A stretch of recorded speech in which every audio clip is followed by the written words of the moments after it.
네, 9월 12일 새벽 4시 라리가 4라운드 빌바오와 마요르카의 경기가 있었습니다.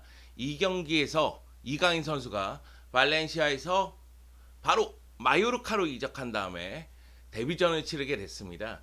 이 경기 승자는 빌바오였어요.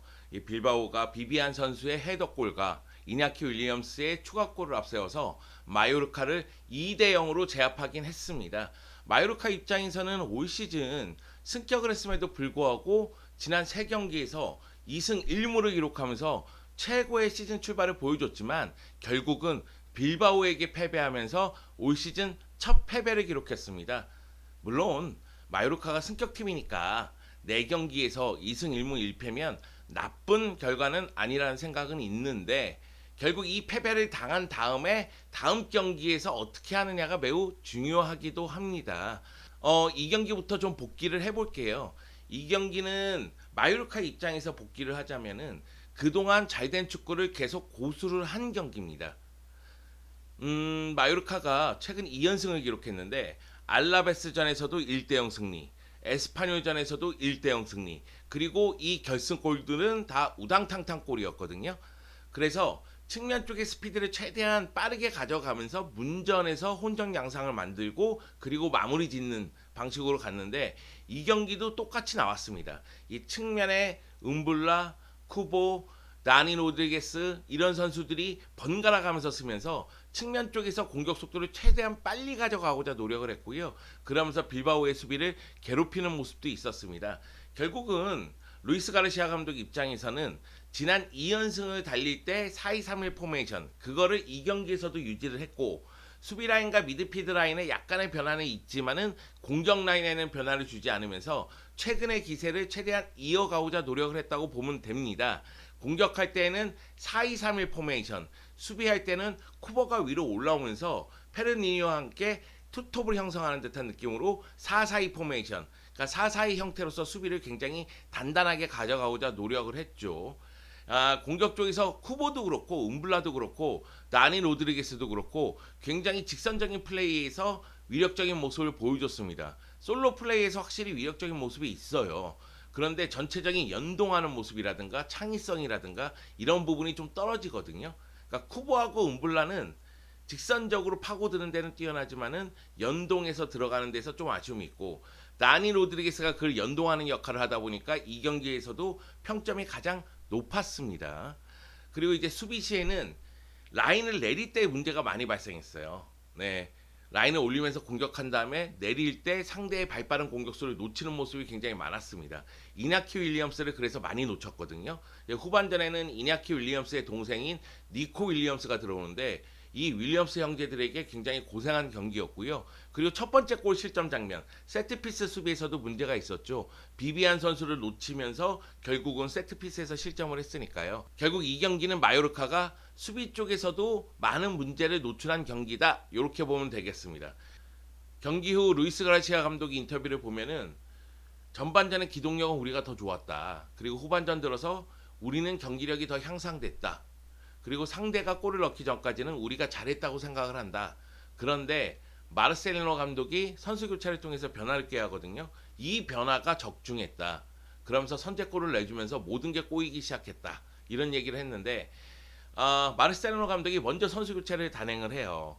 그리고 선제골을 넣습니다. 그리고 나서 상대가 선수 교체를 하니까 또다시 선수 교체를 한 다음에 그 다음에 추가골을 넣거든요. 그래서 이 경기는 마르셀리노 감독의 교체 타이밍이 굉장히 돋보인 경기이기도 했어요. 근데 반면에 루이스 가르시아 감독의 교체 타이밍은 제가 생각하기에는 조금씩 늦었다는 생각이 듭니다. 그러다 보니까 좀 끌려가는 상황이 반복되지 않았나 그런 생각이 드는데요. 이 루이스 가르시아 감독은 수비 쪽에 아쉬움을 좀 토로하더라고요. 이 세트피스 상황에서 실점한 장면, 그 선제골을 내준 게 굉장히 뼈아팠기 때문에 세트피스에서의 수비 실책 그것이 매우 뼈아프다는 얘기도 했습니다.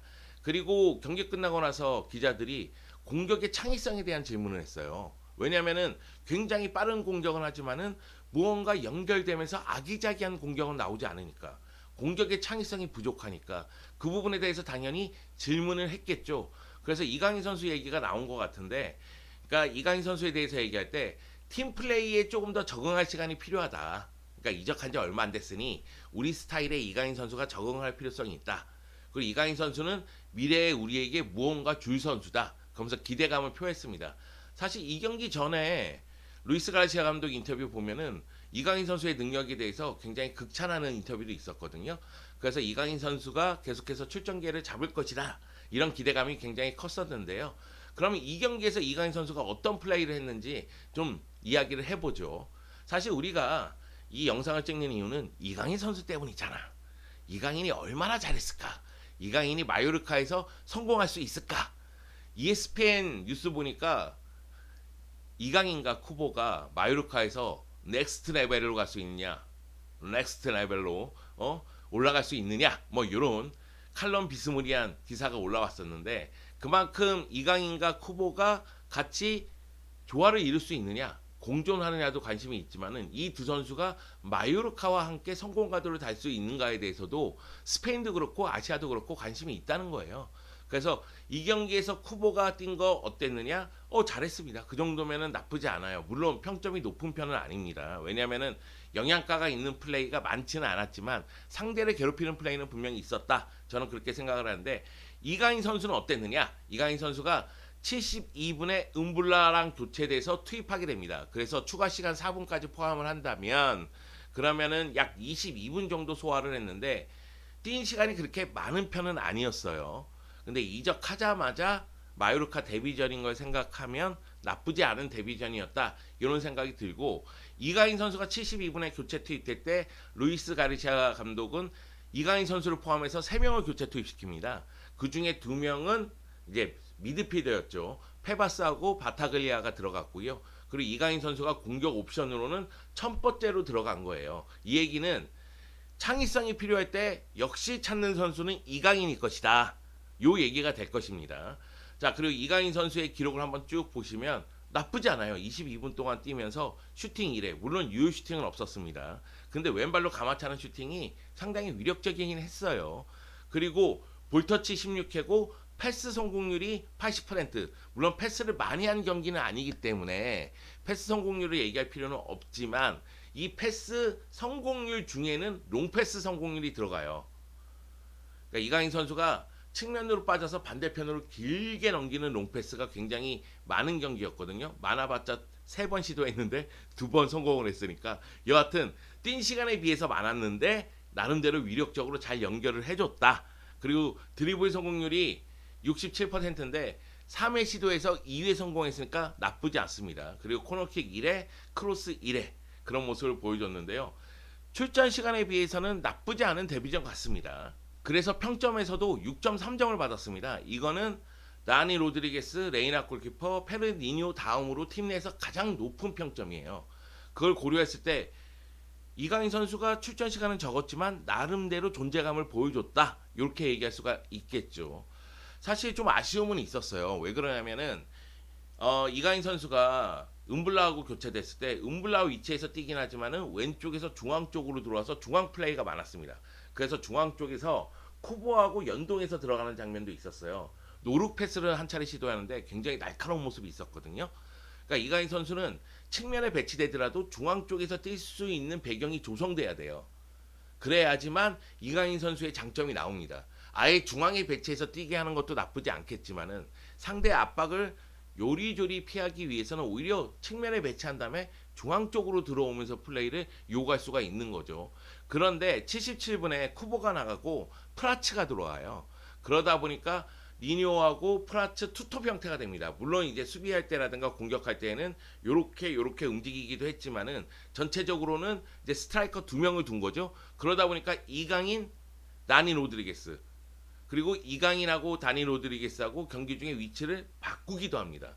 그런데 이강인 선수가 플레이 자체가 이제는 측면으로 너무 치우치게 되죠. 그러면서 경기의 영향력이 떨어지는 모습이 나왔어요. 그래서 제가 생각하기에는 이거를 루이스 가르시아 감독이 보고 확인을 했다면 이강인 선수의 장점을 어떻게 이용할지에 대해서 생각을 좀 많이 해야 될 것 같아요. 제가 생각하기에는 교체 투입되고 한 5분 정도 동안 이강인 선수가 왼쪽과 중앙을 오가면서 플레이할 때가 가장 좋았거든요.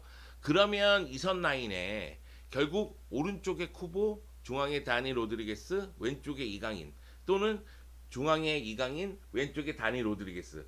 그래서 위치를 계속 바꿔가는 것이 좋지 않을까? 물론 이제 쿠보도 중앙 쪽에서 많이 뛸 수가 있으니까 쿠보도 바꿔갈 수가 있지 않을까? 이런 생각이 좀 들더라고요. 좀 전에 얘기한 ESPN 기사에서 그런 얘기를 합니다. 이강인 선수는 왼쪽과 중앙에서, 쿠보는 오른쪽과 중앙에서. 그래서 이 두 선수의 호흡이 빛난다면, 공존할 수 있다면 마요르카는 성공 가도를 달릴 수 있다. 이런 얘기를 했는데 아마도 이 두 선수의 호흡 그리고 다니 로드리게스의 호흡이 매우 중요하지 않을까라는 생각을 갖고 있습니다. 그리고 저는 팀의 공격 루트는 많을수록 좋다고 생각하고 팀의 창의성은 반드시 필요해요. 그렇기 때문에 이강인 선수를 선발 출전하는 횟수가 조금 더 늘어나지 않을까라는 생각을 가져요.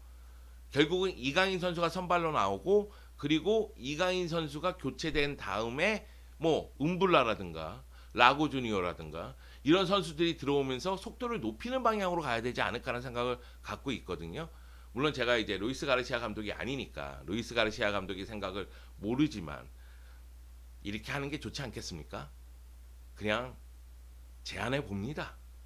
제안할 수는 있는 거잖아요. 네. 자, 마요르카는 여전히 창의성에 대한 고민이 있습니다. 이강인 얘기를 했는데 이강인 선수가 공격 쪽에서 창의성을 부여해야 되는데 이 선에서도 공수 연결의 문제가 좀 있어요. 이 경기에서 살바 세비야 베테랑 미드필더가 출전하지 못했습니다. 그래서 경기 끝나고 기자들이 루이스 가르시아 감독에게 살바 세비야에 대한 얘기를 계속 물어봐요. 그런데 사이바 세비야의 빈자리를 메울 수 있다 이런 얘기도 했고 이강인에 대한 얘기도 물어봤을 때 이강인에 대한 얘기도 미래에 무언가 우리에게 줄 수 있는 선수다 이런 얘기를 했습니다. 그런데 뛰지 않은 선수에 대해서 이야기가 계속 나올 수밖에 없는데 뛴 선수에 대해서 얘기를 해야 된다 이런 식으로 또 루이스 가르시아 감독이 얘기하기도 했습니다. 자, 이강인 선수가 마요르카에서 첫 선을 보였어요. 제가 보기에는 이 정도면 나쁘지 않은데 그런데 그렇다고 해서 우와 이강인 쩔어 막 이건 아니었거든요. 근데 이제 이강인 선수가 출전 시간이 늘어난다면 쩔어를 제가 외치지 않을까 그런 생각이 좀 들고요. 마요르카의 향후 일정을 좀 보겠습니다. 마요르카의 향후 일정이 만만치가 않습니다. 비아레알을 만나고 레알 마드리드를 만난 다음에 오사수나를 만나는 이런 향후 일정이 앞으로 이어질 텐데 비아레알, 레알 마드리드 모두 공격을 전개할 때는 라인을 올리면서 공격을 전개합니다. 그 얘기는 결국 중앙 쪽에서 패스를 통해서 발빠른 공격수들에게 기회를 만들어주고 역습을 주도하는 선수가 필요하다는 얘기죠. 그러면 살바 세비야 또는 이강인을 추천시킬 필요성이 있다는 이야기입니다. 그래서 비아레알전 또는 레알 마드리드전에는 이강인 선수가 조금 더 많이 출전하지 않을까 기대감을 갖고 있습니다. 이강인 선수가 22분 동안 보여준 게 많이 없다. 그리고 시간이 흐를수록 경기의 영향력이 좀 떨어지는 건 아니야? 이렇게 생각될 수도 있겠지만은 마요르카에서 첫 경기예요. 그렇기 때문에 이강인 선수가 보여준 가능성에 대해서만 이야기를 했습니다. 그리고 앞으로 이강인 선수가 출전 시간이 늘어나면 당연히 이강인 선수의 활약에 대해서도 이야기를 하겠습니다. 이강인 선수 파이팅 해주세요. 파이팅 파이팅!